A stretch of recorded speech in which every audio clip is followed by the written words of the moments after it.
I've never asked for help until now, and I found out the hard way that I need help. Can't do it alone. Corey Callis, homeless for 9 months, now sleeping in one of 37 beds at the Salvation Army in Worcester.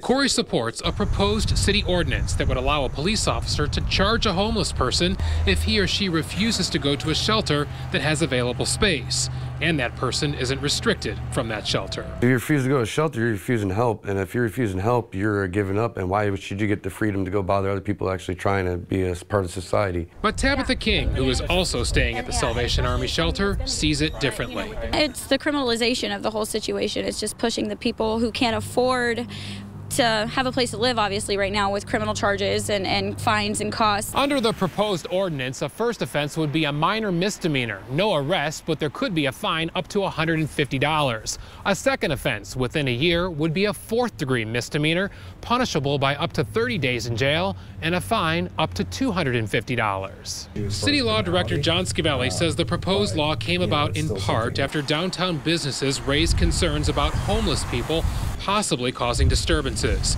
He says criminalizing homelessness would violate cruel and unusual punishment if they had nowhere to go, but his ordinance isn't written that way. We believe that it's not criminalizing the homeless because the people that we're talking about have shelter space available to them. Schiavelli understands some question how the homeless would pay the fines and if the ordinance would have any teeth, but stressed this is more of a health and safety issue, especially in the cold. Some people don't know about the shelter space that's available to them.